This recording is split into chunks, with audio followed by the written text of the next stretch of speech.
Okay, think about food for a second.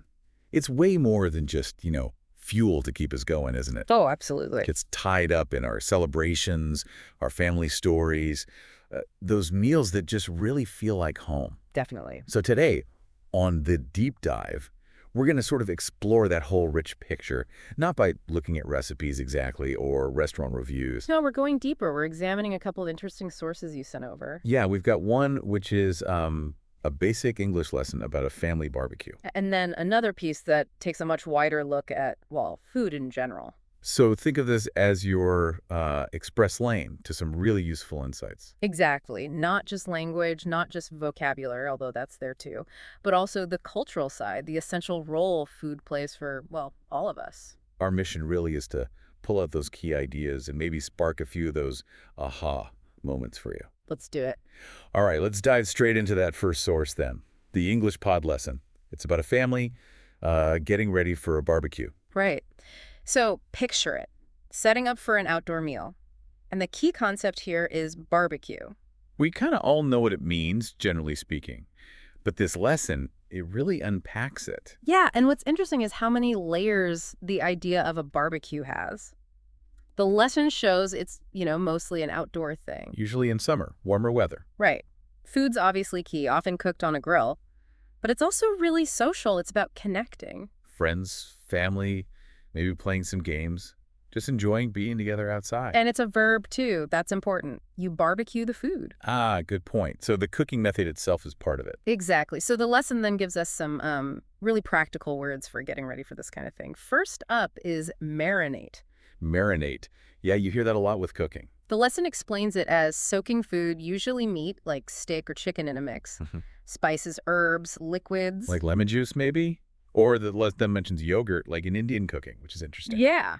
And the whole point is to get flavor into the food before you actually cook it. Makes a big difference. And it can make meat more tender, too, right? It seems so, yes. The lesson suggests that as well. Especially helpful for maybe tougher pieces of meat. Okay, makes sense. Then we get the classics, hamburger buns and hot dog buns. Now, this sounds super basic, right? But the lesson points out these are specific types of bread. Shaped perfectly for the job. Round for the burger. And that longer one, sometimes they're joined together for the hot dog. It's a small detail, but it shows how language gets specific. It really does. Then there's the phrase, a couple dozen hot dogs. Right, so a dozen is 12. We know that. So a couple dozen just means roughly 24, maybe 25. Enough for a decent-sized gathering. Got it. And then kebabs. Ah, yes, kebabs. Pieces of meat, maybe veggies too, threaded onto sticks or skewers. And cooked on the grill. The lesson connects it to the Middle East, where they're really common. You can almost smell them. Totally. So flavorful. Okay, moving on from the food itself, the lesson covers words for, like, setting up the actual barbecue area, making it comfortable. Like lawn furniture. Exactly. Your outdoor seating, chairs, tables, usually plastic, metal, something that can handle being outside. Yeah, definitely different from your indoor sofa. For sure. And then there's the grill, the actual cooking thing. The lesson makes it clear this is the outdoor cooker. Uses gas or propane or charcoal. Not your kitchen stove. And again, it highlights grilling as that specific cooking method. Right. And what if it gets too sunny or starts to rain? Ah, well, then you might need a tent. But not like a camping tent you sleep in. No, more like a canopy, a temporary cover for shade or shelter. Okay. Then there's a word that might be new to some listeners, especially if they're more familiar with American English. Serviettes. Right. The lesson flags this as British English for napkins. Those paper squares, or sometimes cloth, for cleaning your hands and mouth. Simple enough. And lastly, for the drinks, the cooler. That could keep things cold. Yeah, that insulated box or bin. You load it with ice, keeps drinks, maybe some food items chilled. Portable, no electricity needed. Very handy for outdoors. And the lesson even notes it can keep things warm too, interestingly. Versatile. So as you follow the dialogue in that lesson, you really get a sense of the whole preparation process unfolding. From the food prep, the marinating, to setting up the chairs, the grill, the cooler, step by step. But beyond just the words, what really stands out is the cultural side of it all, these gatherings. Definitely. Thinking bigger picture, barbecues are clearly more than just cooking outside. The lesson hints at this. They're relaxed, social. Yeah, connecting with friends, with family. And the lesson mentions July 4th in the U.S., Barbecues are huge then. Right, it feels like a core part of summer celebrations there, maybe tied to, historical community gatherings. Could be. And it was fascinating to learn about Chile, too. September 18th, their Independence Day. Also, big barbecue time. The idea that the smell of barbecue is just everywhere in the neighborhoods, that really paints a picture, doesn't it? It really does. It shows how these food events become major cultural markers. Makes you curious about what specific things they eat at those Chilean barbecues. Exactly. So, okay, let's broaden our view now. Let's move to the second source. Right. This one takes a much wider lens, a real deep dive into food itself beyond just one type of meal. So, starting with the basics, defining food. What is it? Well, the source defines it pretty simply. Substances we eat or drink for energy, for growth, for health. And it mentions the components nutrients like carbohydrates, proteins, fats, vitamins, minerals. The building blocks, essentially. The things our bodies need to function. And then it gets into categories, which I found quite useful. Me too. It breaks food down into natural foods, things straight from nature, unprocessed. Like fruits, veggies, nuts, seeds, grains, apples, broccoli, almonds, oats, that kind of thing. Then processed foods, these have been changed somehow during preparation. Maybe sugar or salt added, preservatives. Like bread, canned soups, chips, packaged snacks. Right. And finally, cooked foods, where cooking methods like boiling, baking, grilling, there's grilling again, Connects back. or frying, have changed the texture, the flavor, even how easily we digest them. It's interesting how cooking transforms things. Yeah, it really does. Then the source talks about how we structure our eating, meals of the day. Pretty standard stuff for many cultures. Breakfast in the morning to start the day. Like eggs and toast or cereal or fruit. Then lunch, usually midday, maybe a bit lighter. Sandwiches, salads, maybe rice and chicken. And dinner, the main meal, usually in the evening. Pasta, roast meat with vegetables, soup. And don't forget snacks, those smaller bites between the main meals. Like a granola bar or fruit or a handful of nuts. Keeps you going. It's a common pattern, though, as the source implies. Meal times and types can vary a lot around the world. Oh, absolutely. But this source also really digs into how food shapes our culture and identity. This is where it gets super interesting, I think. How specific dishes become symbols for whole countries or communities. Totally. Like Italy and pizza or spaghetti, Japan and sushi or tempura, Mexico with tacos and enchiladas.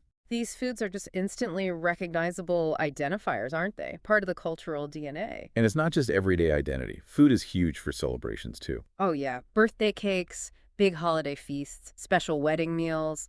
Food is often right at the center of these major life moments. It really is. Then the source gives us some practical English phrases for actually talking about food, which is great for learners. Super useful.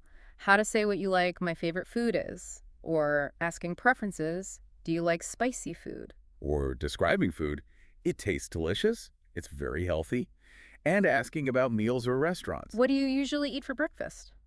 Can you recommend a good restaurant?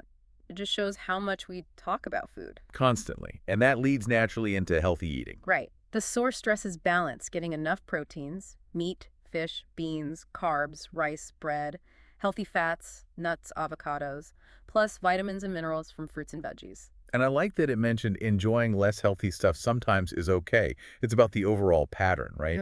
Exactly. Moderation. Then we get into specific cooking vocabulary. Things like ingredients, what you need for a dish, flour, sugar, eggs for a cake, for example. And the recipe, the instructions on how to make it. And utensils, the tools you use, spoons, knives, pots, pans. Basic but essential terms if you're talking about cooking. Then it offers some slightly more advanced vocabulary. Yeah, words like cuisine, for a country's cooking style, French cuisine, for example. Flavor for the taste. Texture for how food feels in your mouth. Crunchy, smooth, soft. Good words to elevate your food descriptions. And then some fun facts about food. Always enjoy these. Me too. Did you know carrots were originally purple? I saw that. Amazing. And honey never spoiling. That's incredible. And the whole banana strawberry thing, bananas are berries, strawberries aren't. Mind blown. Right. And mango being the world's most popular fruit. I wouldn't have guessed that. These little facts just make it more memorable, don't they? They really do. And finally, the source ends with practice questions. Yeah, getting you to think about your own favorites. Describe meals. Compare home cooking to restaurants. Good for reflection, good for practice. Definitely. Now, just to circle back and really cement that barbecue vocabulary. the EnglishPod audio review part? Yes. It's a great way to reinforce those specific words from the first lesson. It gives the definition, then the word, then uses it in a sentence. That repetition and context is key, I think. Hearing barbecue used when talking about summer or smelling it in the neighborhood, it sticks better. Totally. Same for marinate. Hearing it with steaks or secret recipes makes it click. And lawn furniture, picturing it in the backyard, maybe that funny pool party story they might have included. Or grill, thinking about favorite foods cooked on it, or the chore of cleaning it. It creates those little mental hooks. Exactly. And it does the same for cooler, thinking about the beach or camping. Hamburger bun, quick, clear definition. Kebab, meat on a skewer. Tent, portable shelter. Serviette, that slightly more formal napkin. Yeah. And dozen, just that basic group of 12. Yeah, that review section really drills them in effectively. So, wrapping up this deep dive, it's kind of amazing how much we can get from these two seemingly quite different sources. It really is. We went from the nitty-gritty of a family barbecue, the words, the setup, Yeah. all the way to this big picture view of food, how it nourishes us, connects us, how it's woven into culture. It underlines that food is just so fundamental. It's more than survival fuel. It's energy, yes, but it's also communication, celebration, identity, a way to understand the world. Yeah, a language all its own, really. That's a nice way to put it. And for you listening, especially if English is a language you're learning, try thinking about the foods you enjoy, the meals you share. See if you can use some of this language we talked about to describe them. It's great practice. Which leads us to maybe a final thought for you to ponder. Okay. Given how deeply food connects to culture and even to science, like that whole what is a berry thing. Right. What's one food tradition from your own life, your own experience, that has a particularly interesting story behind it? Or maybe a surprising detail you discovered? Ooh, that's a great question. Because it's often in those personal stories and details that exploring food gets really, really fascinating. Something to think about.